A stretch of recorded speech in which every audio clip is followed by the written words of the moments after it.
Delfi vormel 1 podcast ringiga ees. Stuudios on saatejuhid Kaspar Ruus, Kaspar Kütt ja vormeliekspert Tarmo Klaar. Tervist, tere pühapäeva, head kuulajad. Jah, vahelduseks on tegemist pühapäevaga, pühapäeva lõunaga, selles mõttes, mis on veelgi huvitavam.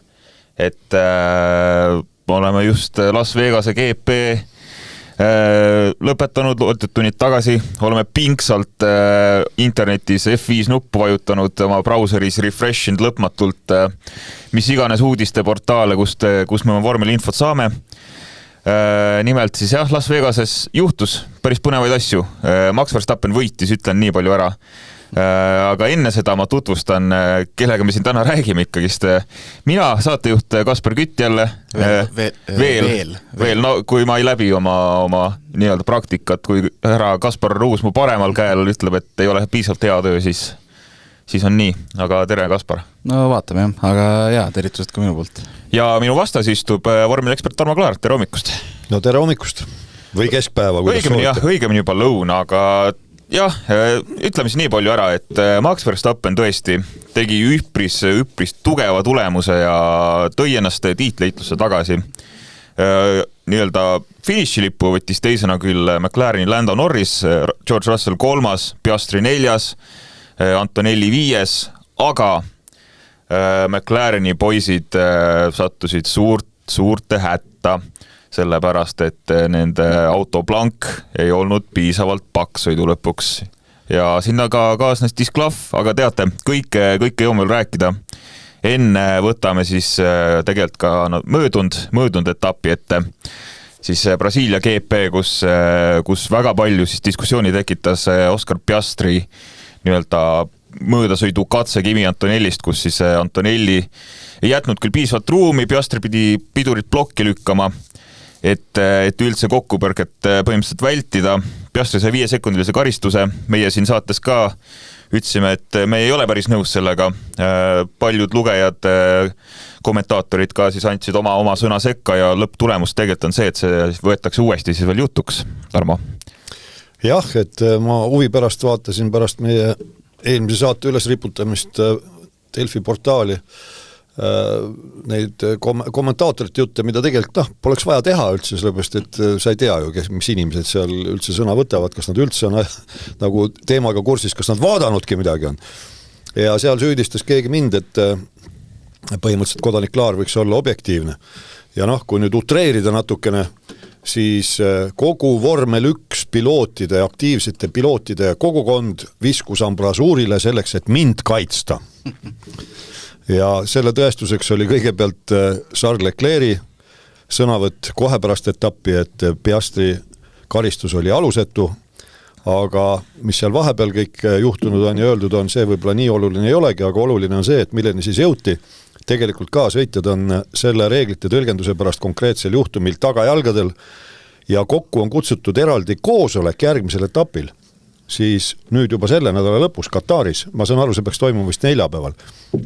Põhimõtteliselt Katari etapi jooksul. Et ikkagi arutada neid möödasõidu, mitte reegleid siis, vaid juhiseid. Need ei ole reeglid, need on juhised. Ja seal ongi nüüd see lugu, et kõigepealt lahkame hästi kiirelt veel selle või lahkan selle lahti, mis seal juhtus. Oli kordustart, Antonelli vajutas gaasile, ütleme niimoodi viivitusega, tema kiirendus oli natukene loid, Piastri nägi võimalust, sööstis sisekurvi, korraks läks 1, toonitan veel kord, keegi süüdistas, et ma ei tea, mind päris silmaarsti juurde ei saadetud, aga ebaobjektiivsuses süüdistati küll. Ja millegi pärast teised vormel 1 päris eksperdid siis tuvastasid ka, et ainult 1 ratast blokeerus, ehk siis vasak esimene. Piastri oli juba sisemise äärekivi peal seal vasakus kurvis, aga auto oli kontrolli all. Ja nüüd me jõuamegi siis selleni, et mis need möödasõidu juhised, mis selleks hooajaks on kinnitatud, ütlevad. Seal on selliseid huvitavaid asju.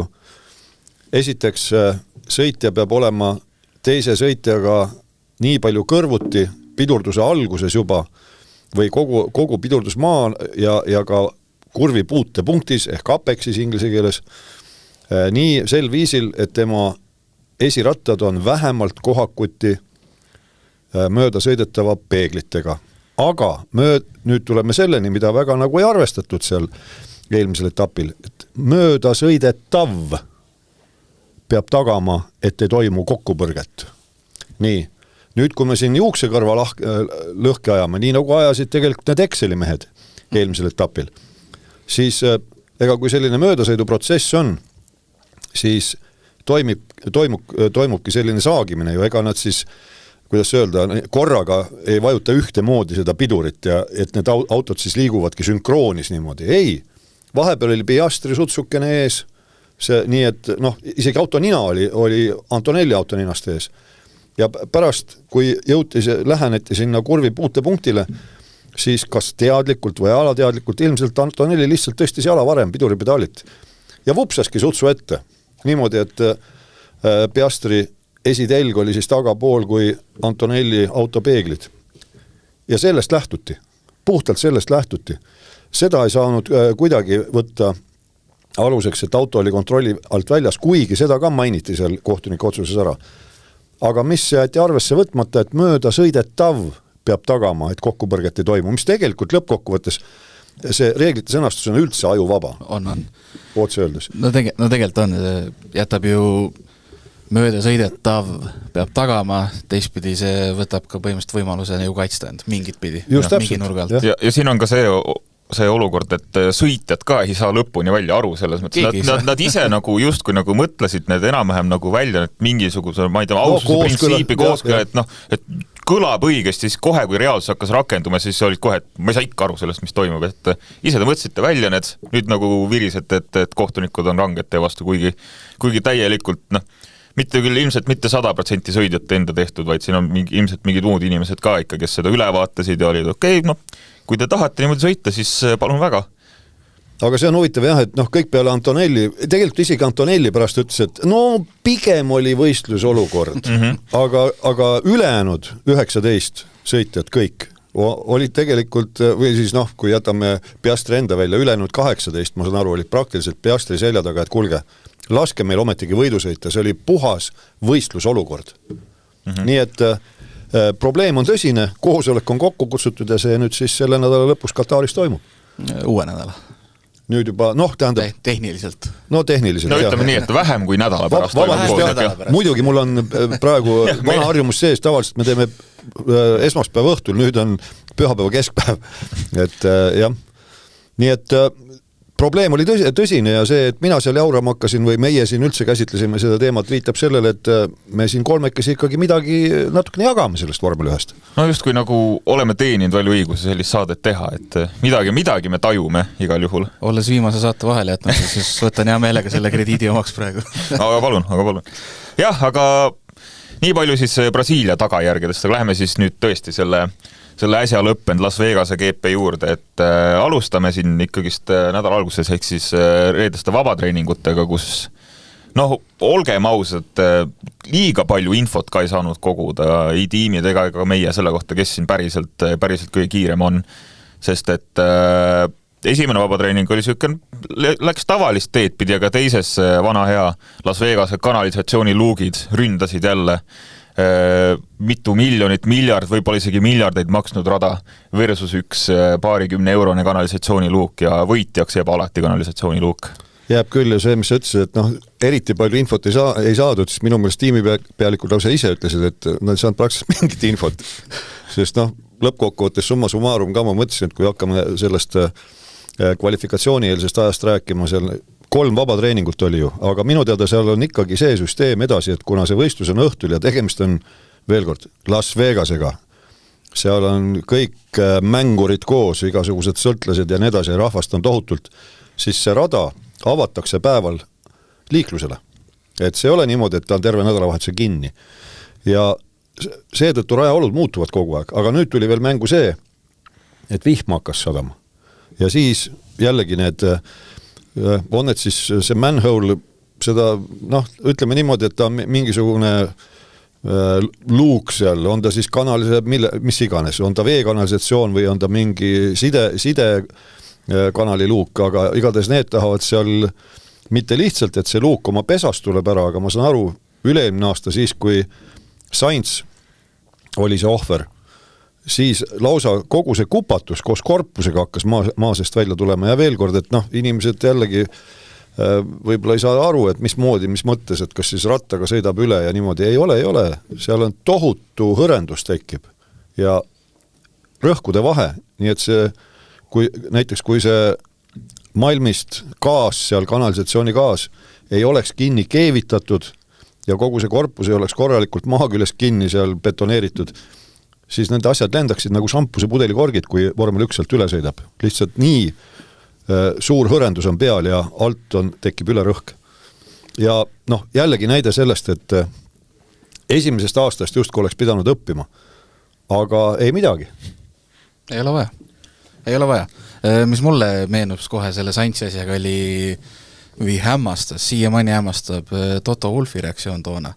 Tema ju kaitses seda, et miks ta üldse kiruta ja laske sõita ja kuidagi see tundus väga silmakirjalik, aga võib-olla oli õigus, sest ei peagi ju. Ilmselt kui see oleks Toto enda autoga juhtunud, ja kui ta oleks selle arve saanud lõpuks kätte, siis oleks vist natuke teistmoodi, aga ma saan aru, ma mäletan ka, et Ferrari vist tõesti nõudis FIA-lt seda raha lõpuks välja või isegi sest see ei ole kuidagi nende süü, on ju, ja see läkski miljoneid maksma see Sainzi auto remontimine. See oli ju eriti totakas seetõttu, et jällegi, Exceli mehed olid plätsis, eks ole, reeglitesse kõiki elusituatsioone sa ei suudagi ette kujutada, nagu see konkreetne, mis 2 aastat tagasi oli, kui Sainzi auto sai nii kõvasti vigastada, et tuli jõuvaljaks välja vahetada. Ja vähe sellest, et tal jäid treeningud korralikult sõitmata. Autot tuli remontida seeläbi, et see kanalisatsiooni kaev ei olnud korralikult kinni, kusjuures ma sain aru, et tookord oligi mitte see kaane probleem, vaid kogu see korpus, mis seal maa sees on, see tuli maa seest välja. Et ta sai veel jõuallika reeglite välise vahetuse eest pluss 10 kohta stardis. Oota, mis mõttes nagu? Täispakett oli. Aga kui jälle küsid nagu siin blondiin, et mis mõttes, siis sulle visatakse reeglite raamat ette ja seal ei ole sellist sätet. Seal ei ole sellist force majeure momenti olemas, mis saaks nagu lahti seletada või FIA siis omakorda karistusest päästa, aga see eest, et vältida tauliseid miljonisi kahjunõudeid, siis tehti nii-öelda ennetavat luukide remonti ja õnneks keegi küll otsa ei sõitnud seekord, aga see tähendaski seda, et teine vabatreening sisuliselt oligi selline, et paar minutit said autot sõita, võib-olla sellised soojendusringid tehtud, punane lipp väljas, oma paarkümmend minutit jälle korraks, jälle punane lipp ja niimoodi see teine vabatreening läks ja kolmas ka sisuliselt midagi põnevat ei olnud, välja arvatud see, et McLarenid mõlemad olid niivõrd hädas, et 19-20 koht vabatreening 3, mis tuleb välja, et natuke kurja kuulutavalt ennustas ka lõplikku sõiduprotokolli ette, aga võib-olla seda veel ei osanud keegi ette ennustada. Kvalifikatsioon, ütleme siis nii palju, et kiirem mees oli väga-väga võimsa kvalifikatsiooniringi, kui jätta välja viimane sektor, teinud Lando Norris, kes tõesti vaatamata suurele süksele libisemisele viimases sektoris tegi 3/40 kiirem aja kui Max Verstappen teisel kohal. Carlos Sainz väga hea ringiga 3, Oscar Piastri väga hädise ringiga sekund maas tiimikaaslasest Norrisest 5. Ja niimoodi ta on. Põnevad asjad veel kvalifikatsioonist, ma kindlasti tooks välja selle, et esimese Ferrari mehena aastast 2009 kvalifikatsioonis viimase koha võtnud rekordimees Lewis Hamilton. See oli selles mõttes nagu raju vaadata, et Hamilton 20, Ferrari 20 ja muidugi selles mõttes ta Hamiltoni nii-öelda varasema eest kiita, et mis tal on 18 hooaeg või ma ei tea, palju ta nüüd sõitnud on juba, polegi veel P20 on kvallis ja et seda oli päris raju. Enne karjääri lõppu võib-olla tahabki selle nagu kogu pildi kokku saada, et sai aru, et ega siin nagu Ferraris pole mõtet püüda midagi, et pigem nagu teen enda need rekordid ära. See on huumor muidugi, loomulikult ta niimoodi ei mõelnud, aga kes ei vaadanud, siis ma segan, et siis see kvali oli ju selline täielik loto, et tegemist oli algul läbimärja rajaga vihma nagu, ma ei tea, ma ei saanud aru küll, et oleks tibutanud, aga see vesi ei tahtnud kuhugi minna raja pealt. Luugid olid kinni. Luugid olid kinni keevitatud. Hästi keevitatud. ja õhutemperatuur oli ju ka seal, nii õhku rada oli seal paar kraadi, üle 10 kraadi, et need olid väga-väga jäised olud seal põhimõtteliselt. Ja lõpuks oligi niimoodi, et valdavalt sõideti märja ilma rehviga ja alles kolmandas kvalifikatsiooni, täismärja siis, täisvihma rehviga ja alles kolmandas kvalifikatsioonivoorus, kus need 10 kiiremat on, seal siis nagu tasus kasutusele võtta seda ülemineku rehvi rohelise sõõriga. Et see oli ka täiesti enneolematu tegelikult. Jah, üldse enneolematu see, et märja ilma rehv kasutati. Mingi... Rõhutame siis see täismärja ilma. See 2V, mis on kõige suurem haruldus vormel 1. No, ma arvan, et enamik meie fänne pole näinudki kunagi seda 2V nagu... Ei, no siis on turvaauto rajal ja punane lipp väljas. Liiga ohtlik on sellise asjaga, aga noh, sõitja näitas, et saab sõita küll 2V-ga, kui väga vaja. Nojah, no ütleme, Hamiltonil ei tulnud väga. Ta kurtiski, et ta ei saanud kuidagi temperatuurile. Ega kellelgi ei olnud siin pidamist, eks oli täielik loterii ka ja noh, kõik sõitjad sisuliselt mingil hetkel libisesid ja tegid igasugu põnevaid selliseid sõidutrikke, et oli selles mõttes fännidele, ma arvan, et täie raha eest, et päris paljud sõitjad tegid selliseid kokkupõrkeid seinaga ka, Albon oli väljas, Perman sõitis seina, nii et selles mõttes kvalifikatsioon oli väga põnev küll. Aga noh, kvalifikatsioonist veel kord, et tegelikult selles mõttes ka see tulemus oli loto, et nii kui keegi sõitis kurvi pikaks, kollased lipud olid väljas, noh just see, mis ta on siis 14. kurv, selle ülipika, selle Las Vegase stripi lõpus. Et, ja kui tema selja tagant siis keegi kiire ringil oli, siis ta pidi maha võtma või siis see ring, noh, ei läinudki kirja tegelikult, et selles mõttes jälle sa pidi olema nii-öelda õigel ajal õiges kohas, aga sa iialgi teadnud, millal see õige aeg ja õige koht on. Et selles mõttes oli segadust palju ja näiteks, olgem ausad, mõlemad Aston Martinid olid päris kiired ja takkajärgi Lance Stroll ütles, et nad läksid meeskondlikult. Tähendab, see oli nagu konsensuslik otsus, et ta oma Q2 ehk teise kvalifikatsiooni vooru lõpus viimastele ringidele, enne viimastele ringidele minekut käis boksist läbi ja vahetas need täisvihmarehvid, sinise sõõriga rehvid siis rohelise sõõriga ülemineku rehvide vastu ja tal jäi üks ring puudu. Tegelikult oleks pidanud 2 ringi soojaks sõitma, aga ei jäänud aega nii palju ja seetõttu ta kukkus välja, kusjuures ta kogu aeg tegelikult, kes vaatas seda kvalifikatsiooni, ta oli kogu aeg eesotsas. Et jälle näide sellest, et see Stroll on selline imeline vend, et kui on taolised tatised olud, siis ta on tegelikult kõva vend. Mulle tuleb meelde see Türgi 2020, kus... Seda meenutavad kõik. Ja, no täpselt, kus nagu keegi ei saanud hakkama selle rajaga, see oli uus asfalt ja täpselt ka siuke nagu libedad olud, vahepealne ilm, et kõik oli Hamilton edas, kes iganes on ju. No ta võitiski seal kvalifikatsiooni. Kes pani nagu sekundiga selle kvalifikatsiooni kinni, oli Lance Stroll ikkagist, nii et see üks moment tal karjääris ikkagist on. Ei, märjas tal kuidagi sobib paremini, väga veider, aga... Jah, kvalifikatsioonist... suurt midagi veel ei ole, tõesti, ta oli tõesti loterii, et isegi see Piastri sekund maas, esialgu vaatad protokolli, mõtled, no jälle mõkku on ju, mis sa teed on ju, aga tegelikult tal oli ka ju seal kollaste lippudega viimasel kiirel ringel, siis tuli ka kolmane lipp, et sinna oleks võimalus midagigi püüda. Norris ka 30 kiirem, aga reaalsus oleks võinud sekund kiirem olla see ring isegi. Aga kusjuures jällegi, et see minu lemmikväljend tuleb nüüd mängu, et väike vale, suur vale ja statistika. Tsunoda, vaatame kvalis 19. Et täielik läbikukkumine ju. Aga mis selgus? Tiim vabandas. Tsunoda veel imestas, et ja ma nägin vabatreeningutel ka, seekord Vegasest oli üsna nii-öelda sekundis või ratas ajaliselt Verstappeniga. Need tulemused olid vabatreeningutel päris head. Tiim pani kvalifikatsioonis rehvi rõhkudega mööda. See on see, mida ma olen siin mõningale rääkinud, kes ütleme väga süvitsi autovõidusõitu või ringrajasõitu ei tea või automoto võidusõitu üldse. Et selleks, et keerata tuksi tipptasemel kellegi sõit, ei ole vaja mingit imelist kangiga lõhkumist teha või kuvaldaga kallale minekut. Piisab sellest, kui ilma naljata 0,1 atmosfääri on rehvi rõhk vale. Ma ei tea, kui palju temal oli vale, aga võistkond tunnistas, et tänu valedere rehvi rõhkudele ei olnudki Tsunodal võimalik kiiresti sõita. Aga vaatame hiljem protokolli. Möku.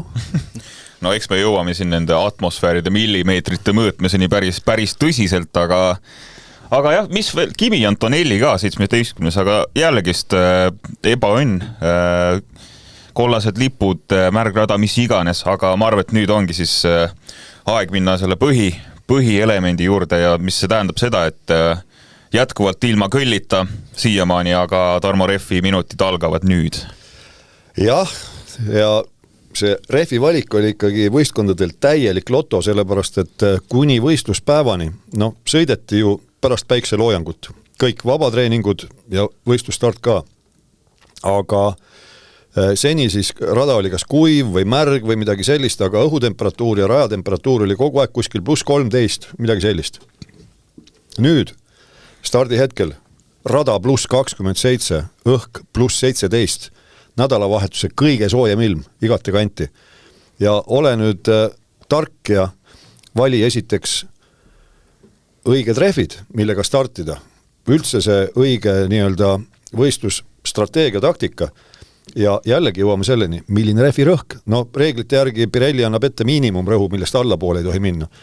Aga infot, nagu ütles seal minu meelest Andrea Stella, siis Red Bulli praegune pealik Loren Mekis, nad ütlesid, meil praktiliselt ei olnud informatsiooni. Lihtsalt õunte pealt vaatasid või mingi kõhutunde pealt, millega minna starti. Ja stardis olid siis esindatud kõik 3 rehvi segu.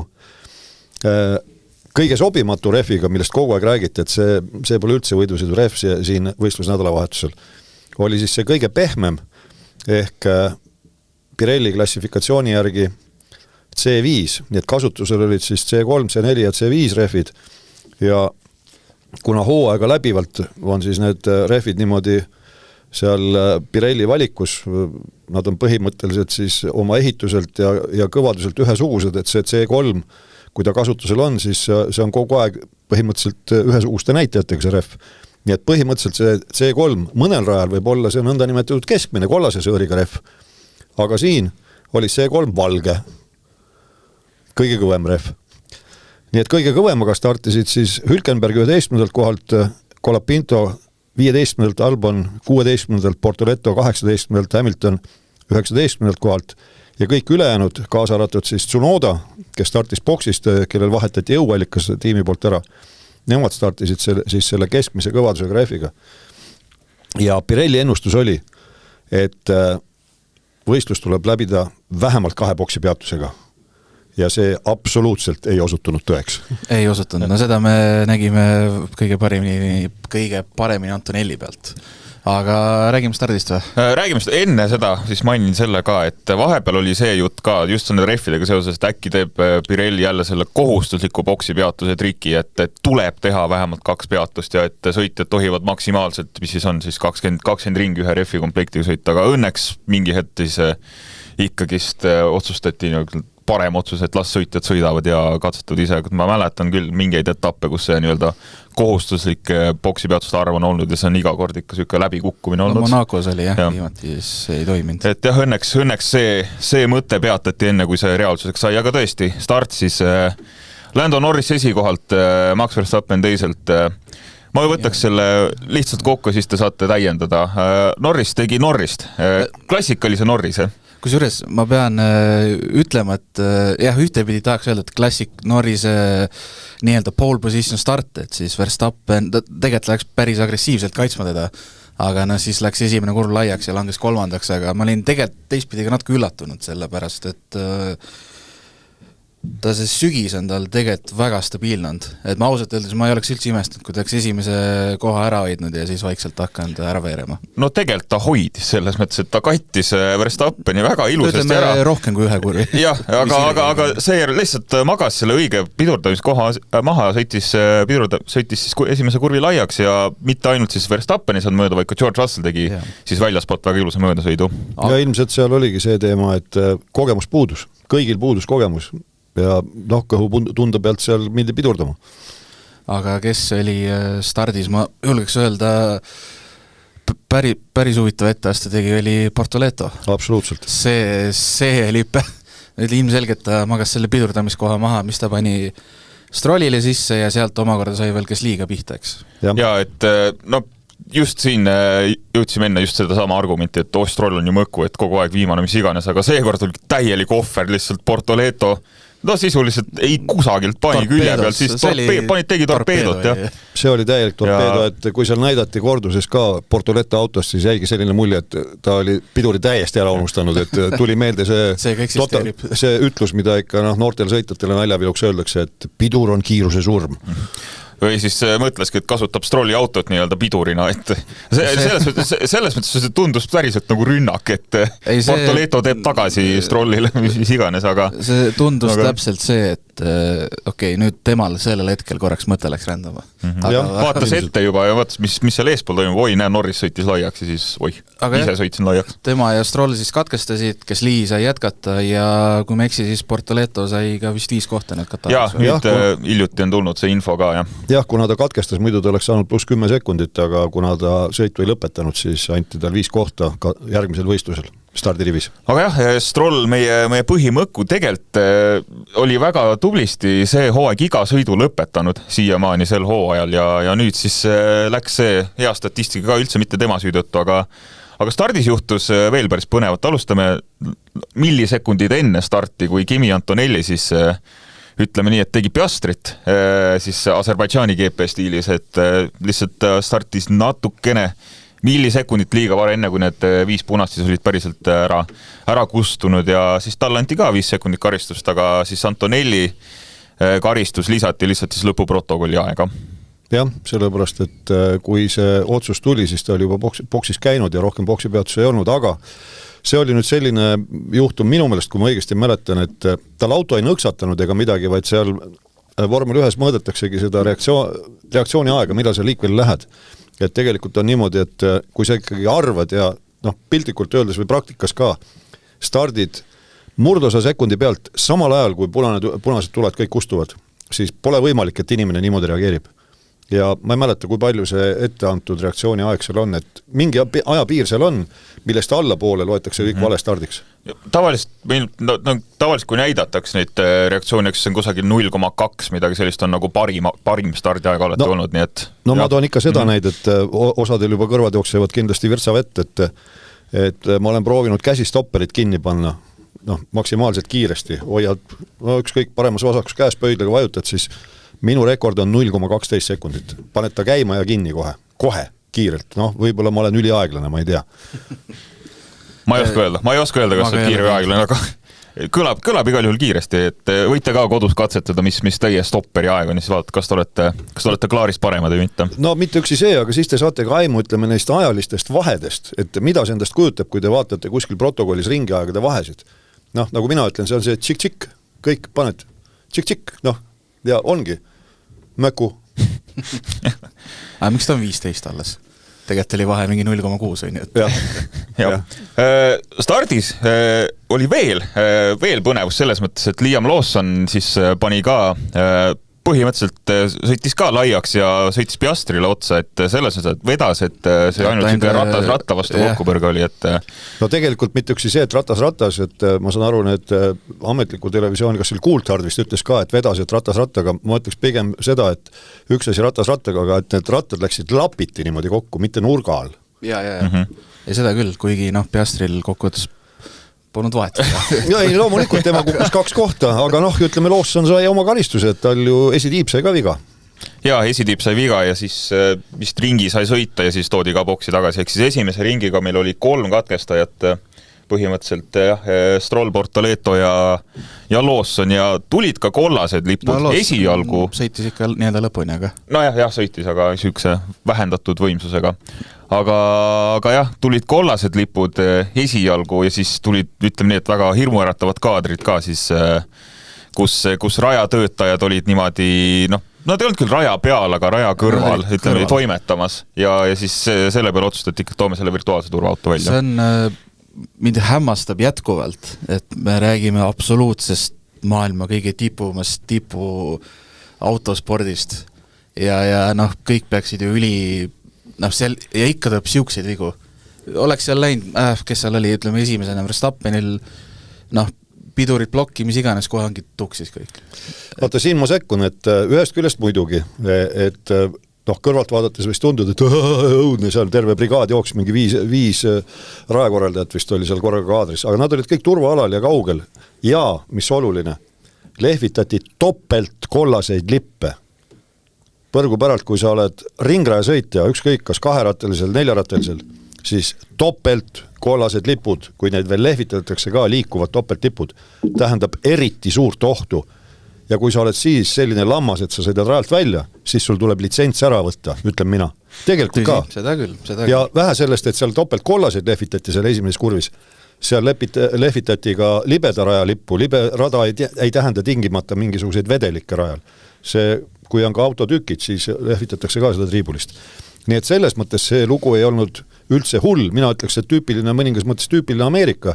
Seal, küll siis, kui turvaauto on rajal, ütleme, Indikaaris, tänavaradadel eriti juhtub seal palju, siis rajakohtunikud on pidevalt rajal ja koristavad tükke ja üks on eespool ja lihtsalt näitab, et võtke nüüd kõrval, et ärge siit trajektoori pealt sõitke, eks ole.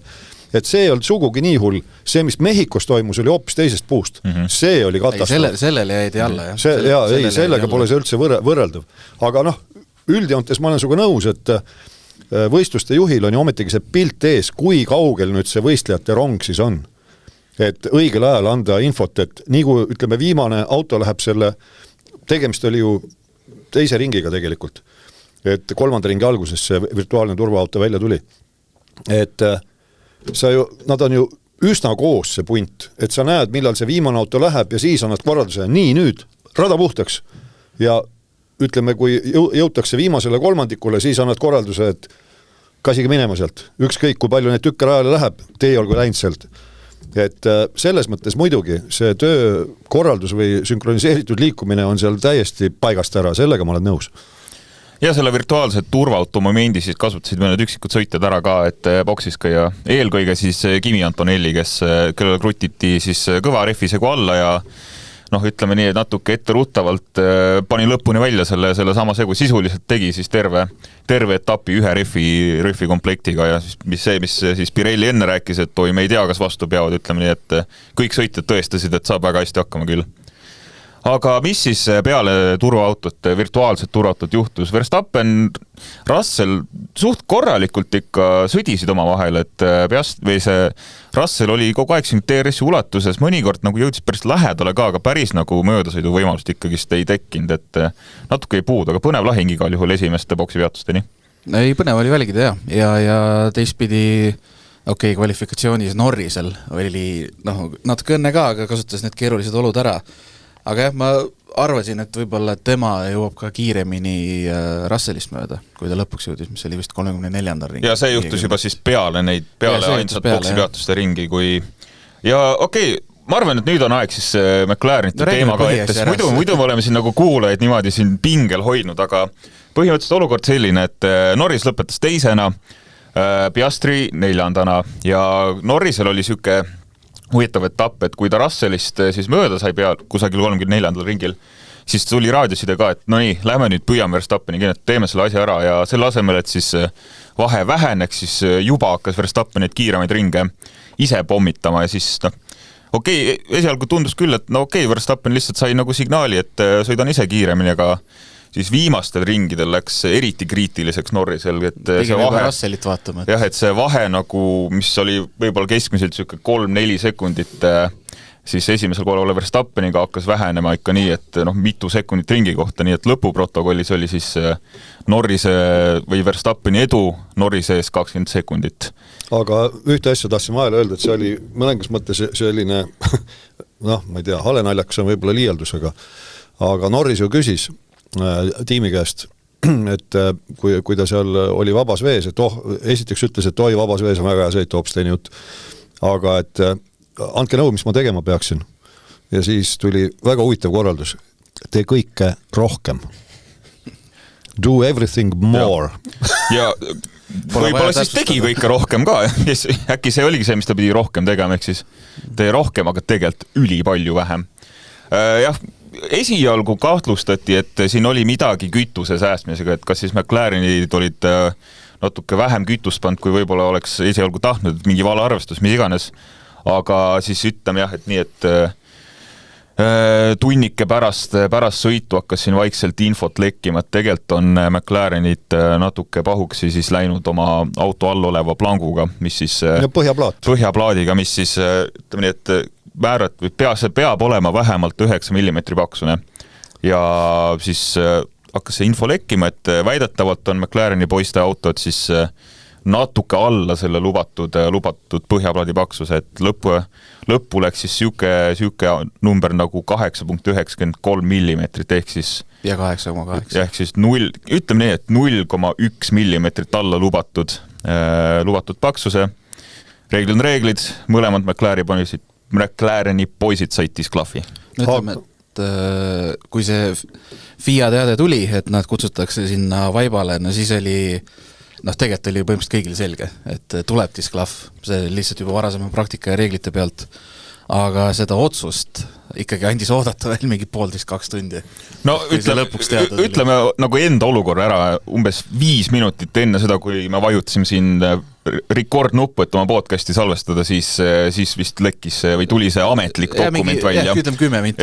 Ametlik FIA dokument siis postitati üles, et tõesti McLareni poiss on disklahvi saanud. Jah, mina ka venitasin stuudiosse tulekuga viimase hetkeni, nii et üsna täpselt jõudsin kokku lepitud ajal, aga seal lihtsalt kuulajatele teadmiseks, et see ei ole lihtsalt niimoodi, et põhjaplaadi paksus on 9 millimeetrit ja siis jube jama, eks ole. Et kuidas siis nii ei ole. Põhjaplaadi paksus on uuest peast 10 millimeetrit pluss miinus 2 millimeetrit, pluss miinus 0,2 on see tolerants siis.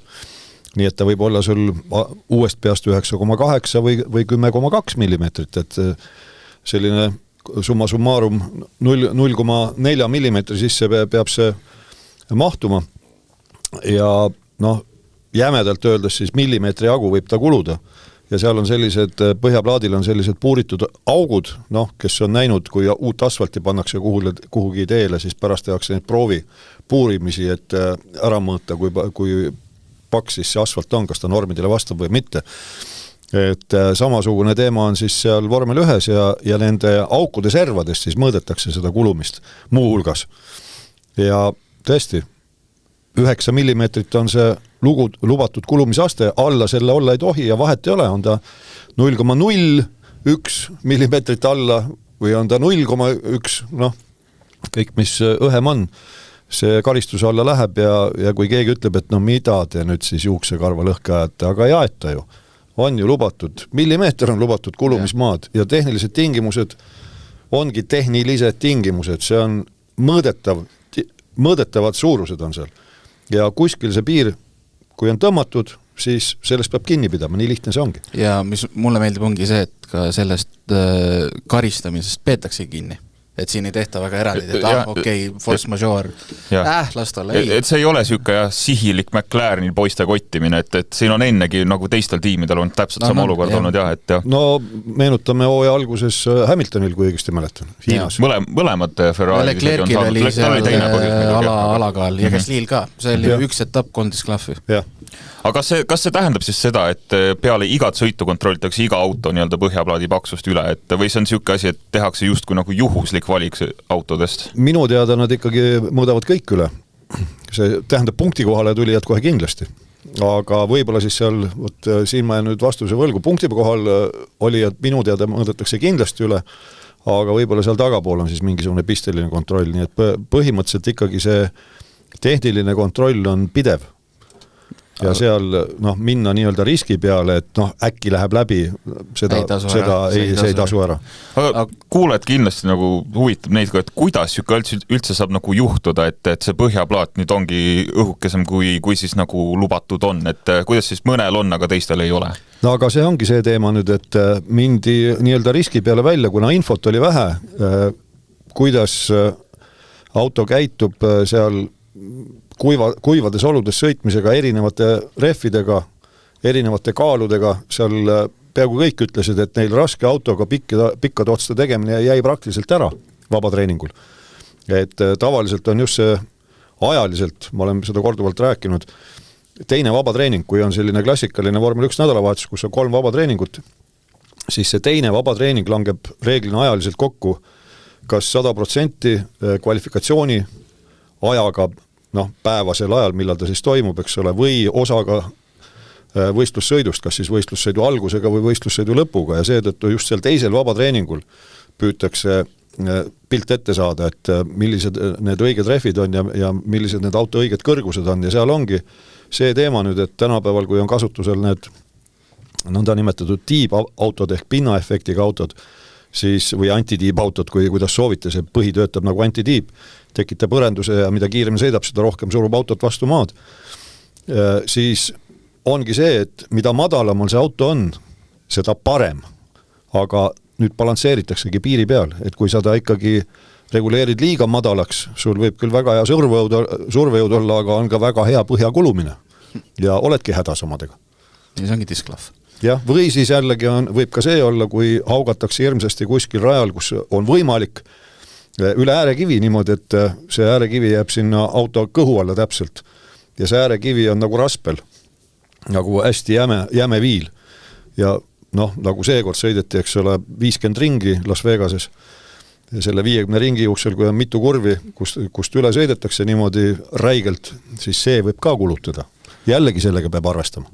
Aga kokkuvõttes päris raju ikka, et nagu, ja mulle selles mõttes on päris punk asi, et 3 etappi hooaja lõppu, tiitleitlus käib, Verstappen, paneb ka üsna maksimumi, aga ikkagi, tegelikult on Norrisega, Norrisel oli päris hea puhver, tal on jätkuvalt tegelikult päris viisakas puhver, aga veel siuke pööre ja et mõlemad McLarenid, et see on nagu, ütleme, fännile on see nagu kift. Antaks ikka täie raha eest sellest küll, et jah, räägime sellest tiitliheitlusest ja tiitliseisust natuke aja pärast veel, aga võtame selle sõidu ka veel enne kokku, et jah, Verstappen selles mõttes tegi kõik õigesti, et tegelikult isegi kui Norrisel ei oleks midagi autoga häda olnud, siis oleks, ma arvan, Verstappen ikka väga rahulikult selle võidu võtnud, sest kui Norrisele tuli see raadiosõidu, et nii, nüüd lähme püüdma on ja siis Verstappen omakorda tuli ka, nii me oleme info saanud, et Norris hakkab sind püüdma, et tegele asjaga ja Verstappen vastas sellele kiiremate ringidega. Tegeles kohe ära selle asjaga. Kiirsiks tordil oli ju see, et ta viimasel ringil sõits võistluste kiirema ringi. Esimesed 2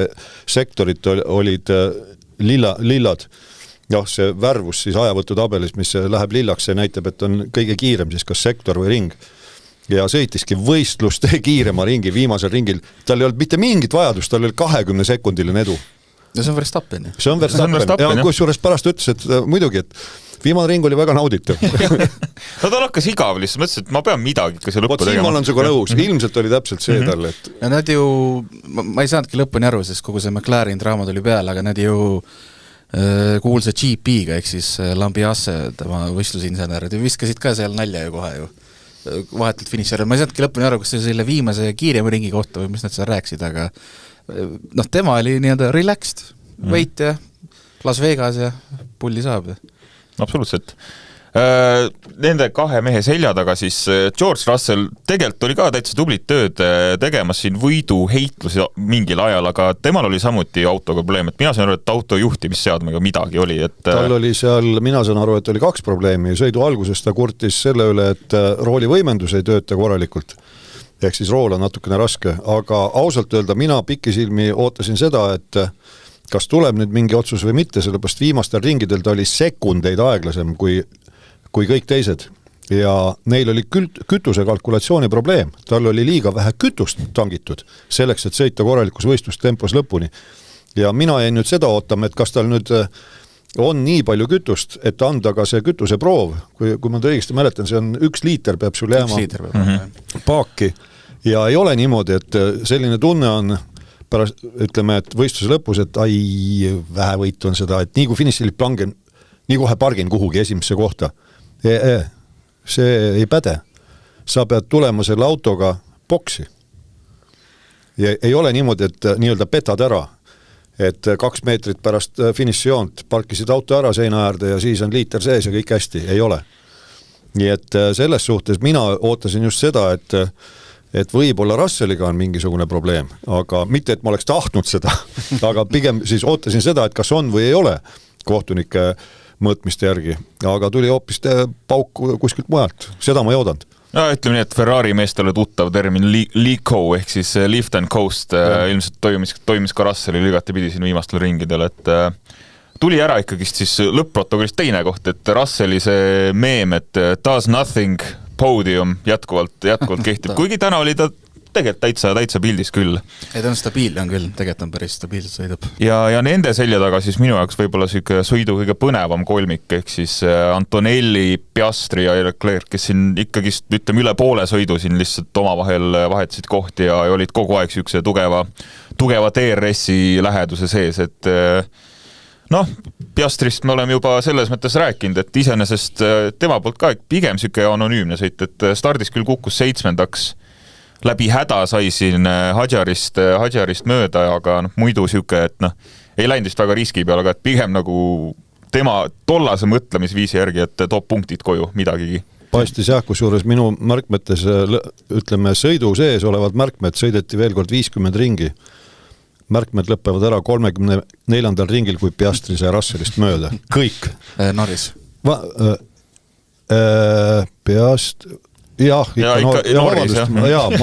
olen siin entusiastlik olnud. Lühidalt Norris sai Russellist mööda. Ja siis oli kõik, siis oli suur sündmuste ootus, sellepärast, et ühel hetkel olid ju pundis koos tegelikult, kes seal oli siis, olid ikka Piastri, Antonelli, Leclerc, kas oli nii? Jah, see kolmik oligi sisuliselt, jah. Ja Sainz polnud seal ka väga kaugel, aga tõesti, et Antonelli minu meelest päevasõitjaks vist küll fännid valisid Verstappeni, kui ma õigesti mäletan, vist oli. Aga minu meelest oli Antonelli täiega absoluutselt, jah. 48 ringi nende rehvidega, kusjuures sõidu lõpus ta oli ju selgelt kiire ja kiirem kui Russell, ja küll Russellil olid küll need kütusekoguse probleemid seal ilmselt, aga väga tubli sõit. Ja kust ta alustas 17. kohal selles mõttes, et tegi ja ajakäristus ka veel. Ja täpselt, jah, et ütleme, et võtab ka ilusasti Ferrari ja Leclerc'i nädalavahetuse kokku, et Antonelli alustas 17. sai 5 sekundi karistuse ja 0,1 sekundit maast temast on Charles Leclerc. Ja see ka veel, et Antonelli ei ole seal Las Vegases üldse sõitnud, et selles mõttes sel hooajal Antonelli on näidanud ennast minu meelest just nendel uutel radadel tegelikult väga heast küljest, et ta on suuteline hästi kiiresti õppima. Jah, räägime selle ülejäänud top 10 mehed siis ka kiiresti ära, et tõepoolest Max Verstappen võitis, Mercedese mehed 2., 3., Russell, Antonelli, napilt poodiumist väljas Charles Leclerc ja ütleme nii, et ma arvan, et sisuliselt nädalavahetust maksimumi võtnud Carlos Sainz 5, et ei olnud kiirust nende paremate autodega võidelda, aga tegelikult väga tubli töö. Korralik punktisaak jälle olemas Williamsil. Jah, Hadjar 6, ka tema poolt igati soliidne nädalavahetus, Nico Hülkenberg väga tublisti 7, Hamilton, kes stardis justkui mulle tundus, et tegi mingi super stardi, et tõusis 7 kohta, reaalsuses lihtsalt põikas mööda nendest autodest, kes aga tõusis siiski. Seda tuleb ka teha. Jah, sa ei tohi otsa sõita ja siis sa teed. Haasimehed jälle punktidele, Ocon, Beerman ja nii ongi top 10, et jah. Kusjuures mul ongi pandud märge, et Ocon jäi Hamiltonist maha 1,2 sekundit finišijoonel ja siis oli ta 11. siis esialgu. Aga mõlemad jah, Ocon ja Beerman, kui ei arvesta Piastri ja Norrise diskvalifitseerimist, siis tõusid 2 kohta, Hamilton tõusis 9 kohta, nii et Hamiltoni poolt ka tõesti väga etteaste, aga auto ei ole nii palju teistest üle, et oleks võimalik olnud veel kõrgemale tõusta, sest tema edenemine ka ühel hetkel lõppes ja Hülkenberg ja Hamilton olid siis esikümnest ainsad, kaasa arvatud siis Ocon ja Beerman, kes tõusid nüüd esikümnesse, ainsad, kes sõitsid teistsuguse taktikaga, et alustasid selle kõvarefiga ja lõpetasid keskmisega ja paistis küll, et vähemalt Hamiltoni auto all see keskmine väga hästi ei toiminud, sellepärast et Hülkenbergile ta ohtlik ei olnud. Aga nüüd siis räägime üldpildist ka. Ütleme nii, et tiitliseis enne täna kella 12 tundus üpris süke selge olevat. Norrisel 408 punkti, Piastri 30 punkti maas, Verstappen omakorda 12, 42 punkti maas ja olukorras, kus 58 on veel võtta. Norrisel, ütleme isegi nagu kindlustamise töö, et rahulikult kruisib lõpuni ja põhimõtteliselt esimene tiitel käes. Aga 24 punkti. 24 punkti, uus ametlik punktitabel. Lando Norris 390 punkti, Oscar Piastri 366 punkti, Max Verstappen 366 punkti, ehk siis tänu sellele, et Piastri on 1 etappi praegu rohkem võtnud kui Verstappen, on ta teisel kohal, aga reaalsus on see, et meil on 3 meest siiski tiitleitluses, vahe 24 punkti ja 58 veel saadav, 2 etappi jäänud. Ei, siin on siin ongi veel väga lahtine ja tänane oli ju ilmeks näide, et IL-id ja Norris võib rahulikult oma teised kohad ära võtta, pärast tuleb välja, et auto ei vasta reeglitele ja ongi kõik. Aga ma arvan, et siiski selles mõttes mulle see Verstappeni momentum meeldib, aga Norrisel on siiski veel väike puhver, et ta natukene saab veel lubada. Tõsi, mitte küll uutis klahv enam, aga... Jah, ja ütleme viimastel etappidel ikkagi, et siin võib ju Piastrile pöialt hoida ja tiimisiseselt ütleme millegi pärast ma Piastrile rohkem hoian, mitte et ma suur fänn olen, aga tuleb tõele au anda, et Norris on kuidagi kindlam viimastel etappidel, et jätame need vandenõuteooriad kõrvale, aga see, mis ta rajal teeb ja kuidas ta toimetab, jah, nüüd Las Vegases, kui selle tehnilise probleemi kõrvale jätame, siis esimeses kurvis tegi apsaka, oli optimistlik seal, aga muidu toob ju nii-öelda kastanid tulest välja tiimile. Ja sõitjate järjestuses ma ütleks, mis on märkimisväärne, et Carlos Sainz on tõesti nüüd hooaja teise poolega väga eduka tõusu teinud, et nüüd kõigest 1 punkt lahutab top 10-st, Isaac Hadjar 9. kohal on kõigest 3 punkti kaugusel, nii et ma arvan, et kui Williamsi selline vormi kõver jätkub, siis väga tõenäoliselt võtab Sainz selle top 10 kohe ära, aga muidu ütleme nii, et suhteliselt selge, et tiitleheitlus on väga põnevas seisus, aga ülejäänud kohad, ma ütleks, on niisugune peaaegu et kindlustatud. No seal tagapool läheb, aga küsimus ongi, et kes nii palju jälgib seda, kes oli 2025 aasta 14. ja kes oli 13. et selles mõttes... No ja lisaks nüüd sellele, et veel on see võistkondlik arvestus päris huvitav tegelikult, et hea küll, McLaren on juba oma võtnud, et see on selge, et tema selle jackpoti võtab sealt suurest rahakotist, aga kui sa manad nüüd meile ette selle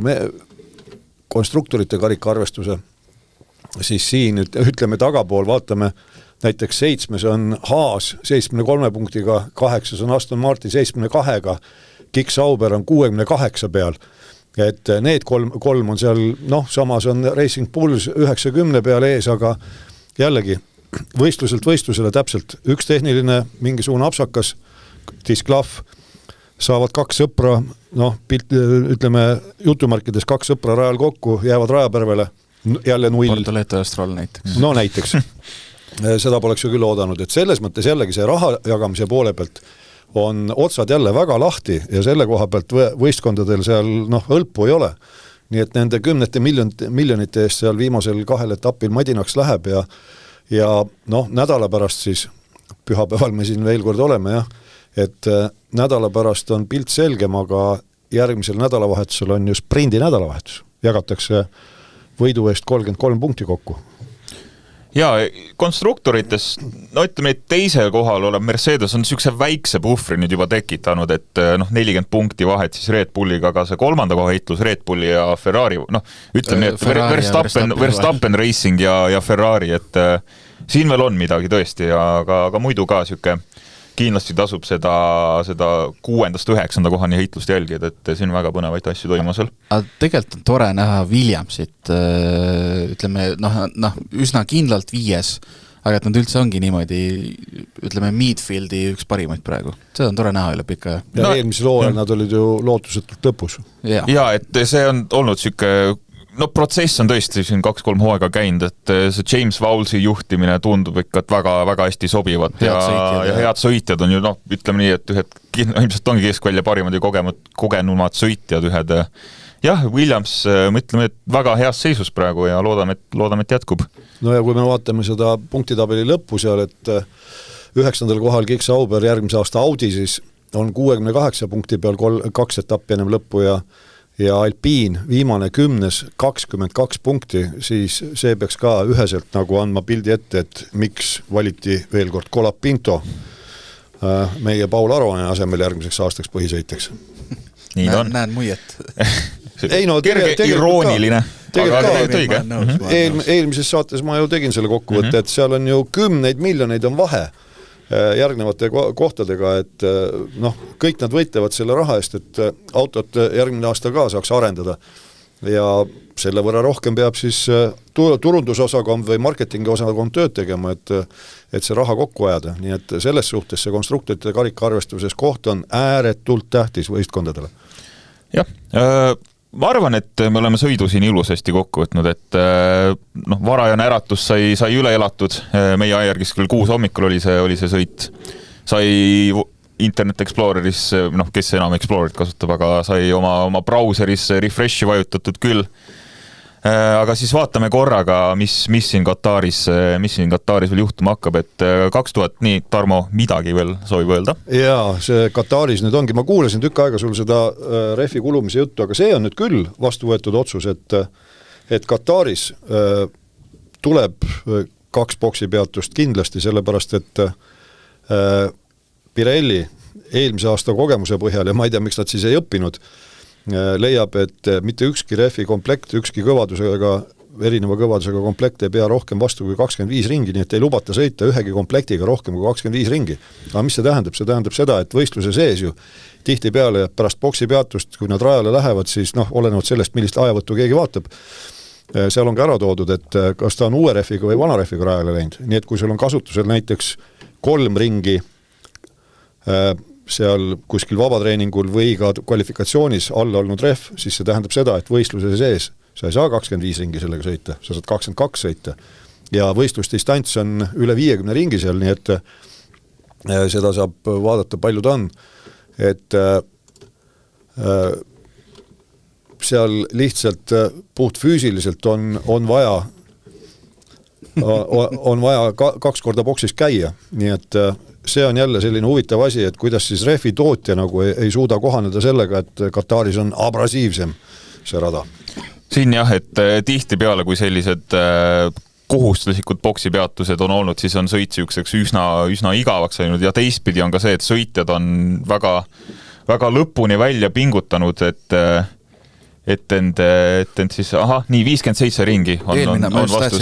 Eelmine aasta oli ka 57. Jah, et siin on tihti olnud see, et sõitjad on viimase piirini end välja suretanud ja siin on sellised higised väsinud sõitjad on tavapärane, aga ringidest rääkides veel tahtsin seda ka öelda, et mis on ka märkimisväärne, et tegelikult Las Vegase rada ring ise ei ole kõige pikem, see oli 6201 meetrit, aga võistlusdistants on kõige pikem, et vormel 1 reeglid näevad ette, et vähemalt 305 kilomeetrit peab see distants pikk olema, välja arvatud siis Monaco, kus sõidetakse vähemalt 260 kilomeetrit. Ja nüüd, et see 305 täis saada, seal siis tuleb väike matemaatiline tehe, eks ole, et mitu ringi tuleb sõita ja Las Vegases oli siis võistlusdistantsi pikkus 309 kilomeetrit ja 958 meetrit peale, kui teistel radadel on ta mõni kilomeeter lühem. Aga kiire võidusõit oli. Oli. Jah, Katari GP siis on meil olnud 2021 aastast vormel 1 kalendris ja mina ütlen ausalt, mina suurt midagi ei mäleta nendest sõitudest, et mul pole kunagi kõige põnevam rada see olnud, et vaatasin ka, et meil on 3 aastat siin sõitnud, 1 aasta domineeris Hamilton ja siis ülejäänud 2 aastat on Verstappen domineerinud. Siin teile väljakutse, et öelge mulle mõni põnev asi, mis on Kataris juhtunud. Ma võib-olla väga eksin. Kus Grosjeani pauk oli?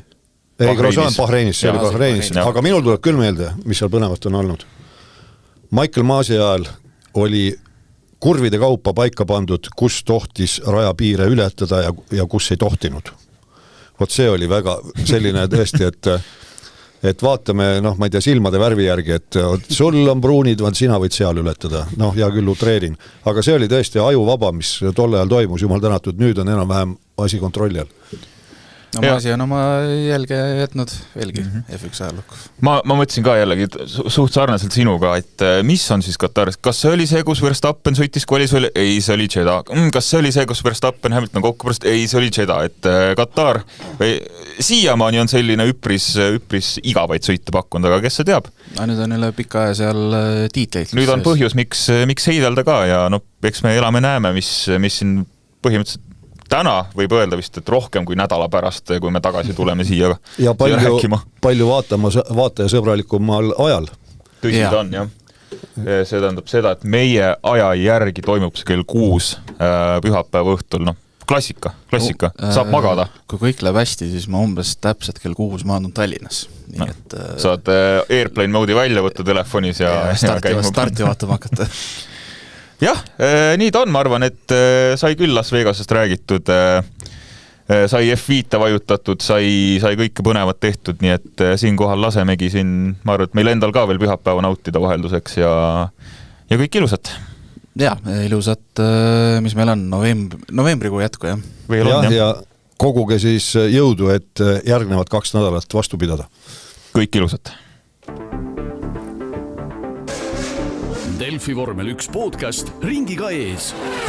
Stuudios on saatejuhid Kaspar Ruus, Kaspar Kütt ja vormeliekspert Tarmo Klaar.